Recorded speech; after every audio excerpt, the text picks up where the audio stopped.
Halo teman-teman semuanya. Yuk, seperti biasa kali ini kita akan belajar tentang partograf. Di sini kita akan belajar tentang contoh beberapa soalnya dan beberapa materinya ya teman-teman. Langsung saja kita mulai belajar. Bismillahirrahmanirrahim. Dimulai dari soal yang pertama, nanti lanjut ke materinya. Contoh soal yang pertama, Nyonya T, G2P1A0 datang ke bidan pukul 10. Ibu mengatakan kencang-kencang teratur dan keluar sedikit lendir darah serta ada air mengalir sedikit.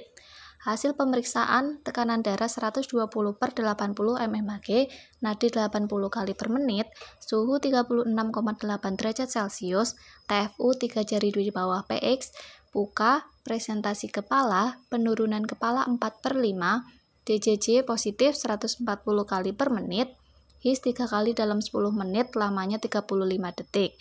Dan hasil VT-nya, pembukaannya 5 cm, ketuban positif, kandung kemih penuh. Pertanyaan yang pertama, apakah diagnosa yang tepat untuk kasus Nyonya T? A. G2P1A0 infartu kala 1 fase laten deselerasi, B. G2P1A0 infartu kala 1 fase laten akselerasi, C. G2P1A0 infartu kala 1 fase aktif dilatasi maksimal, D. G2P1A0 infartu kala 1 fase aktif akselerasi, atau E. G2P1A0 infartu kala 1 fase aktif. Dilihat pada soalnya dulu, yaitu pembukaan 5 cm. Pembukaan 5 cm itu termasuk kala 1.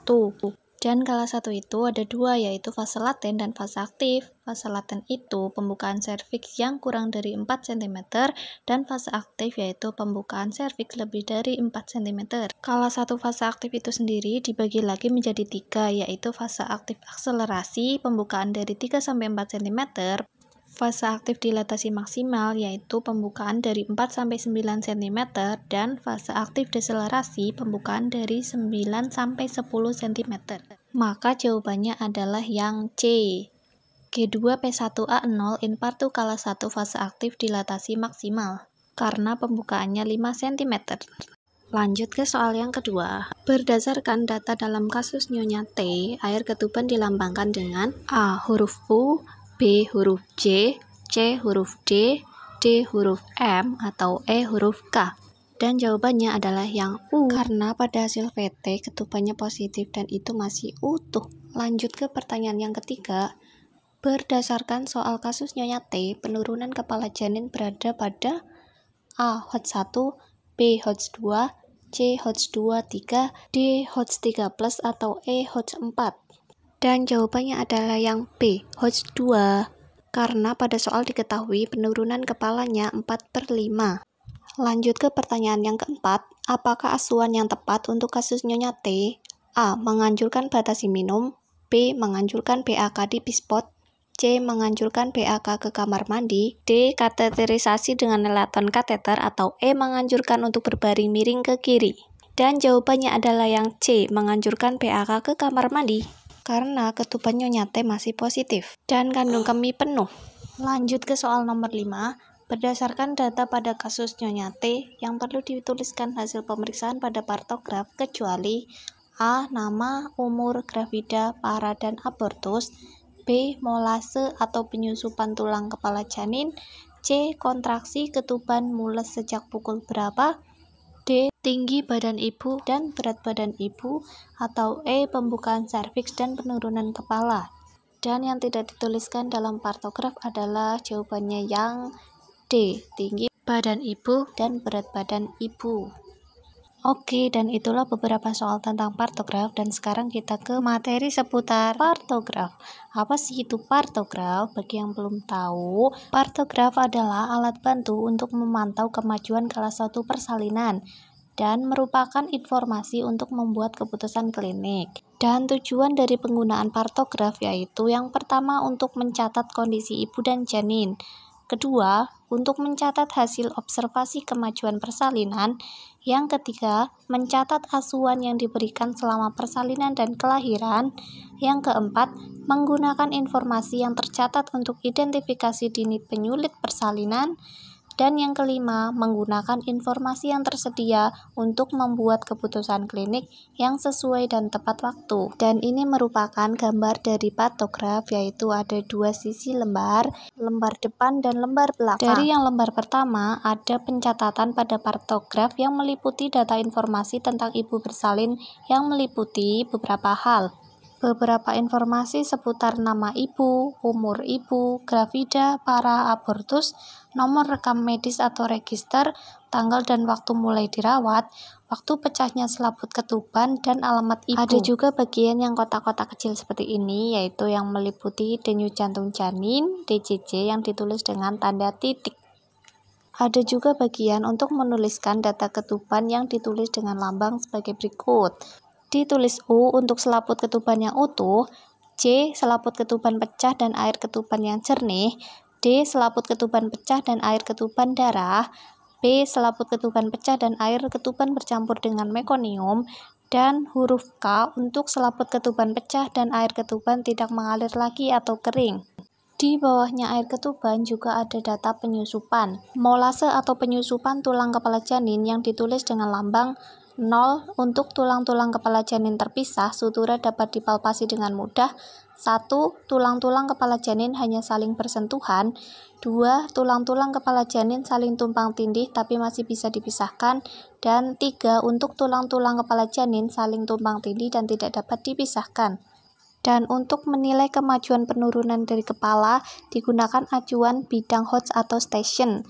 Hodge 1 untuk bagian terendah janin sejajar tepi atas simfisis, Hodge 2 bagian terendah janin sejajar tepi bawah simfisis, Hodge 3 bagian terendah janin sejajar spina ischiadica, dan Hodge 4 bagian terendah janin sejajar os coccygeus. Ada juga hubungan antara bidang Hodge dengan perlimaan, yaitu berdasarkan hasil palpasi Leopold.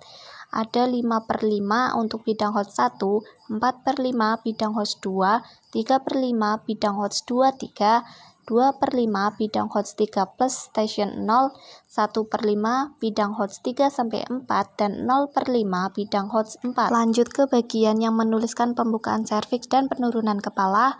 Untuk pembukaan serviks itu sendiri dicatat dengan menggunakan tanda X di garis waspada dan waktu pemeriksaannya ditulis di bawahnya. Untuk penurunan kepala dicatat dengan tanda O dan ditulis sejajar dengan pembukaan. Lanjut lagi ke bagian kontraksi uterus. Setiap kotak atau kolomnya menyatakan satu kontraksi dalam 10 menit. Lamanya kontraksi dinyatakan dengan titik-titik. Bila lamanya kontraksi kurang dari 20 detik, garis-garis atau arsir bila lamanya kontraksi 20-40 detik, kotak di blok hitam bila lamanya kontraksi lebih dari 40 detik. Di bawah bagian kontraksi uterus ada juga menuliskan data bagian obat-obatan yang diberikan. Mencatat semua obat yang diberikan, baik itu oksitosin atau cairan infus atau obat lainnya. Di bawahnya lagi menuliskan data tekanan darah dan nadi. Tekanan darah ditulis dengan tanda panah dan nadi ditulis dengan tanda titik. Suhu menuliskan angka sesuai dengan hasil pemeriksaan suhu dan menuliskan data volume urin yang diukur dan catat jumlah produksi urin. Untuk yang pencatatan kala 4, pemantauan kala 4 yang dilakukan setiap 15 menit pada 1 jam pertama dan setiap 30 menit pada 1 jam berikutnya. Di kala 4, melakukan pemantauan meliputi tekanan darah, nadi, suhu, TFU, kontraksi uterus, kandung kemih, dan jumlah darah yang keluar. Dalam pemantauan ada waktunya. Untuk memantau tekanan darah, pembukaan serviks, penurunan kepala, ketuban, molase setiap 4 jam sekali pada kala 1 fase laten dan fase aktif, kontraksi atau HIS, DJJ, nadi setiap 1 jam pada kala 1 fase laten dan setiap 30 menit pada kala 1 fase aktif. Dalam pemeriksaan suhu setiap 4 jam di fase laten dan 2 jam di fase aktif. Lanjut ke bagian lembar yang kedua, meliputi data catatan persalinan yang berupa tanggal penolong persalinan, tempat persalinan, alamat tempat persalinan, dan ada juga data kala 1, partografnya melewati garis waspada atau tidak. Kala 2 ada informasi seputar lama persalinan, episiotomi ya atau tidak, ada indikasi atau tidak, pendamping persalinannya siapa, terjadi gawat janin atau tidak, distosia bawah atau tidak, dan jika ada masalah, bagaimana penata laksananya harus ditulis.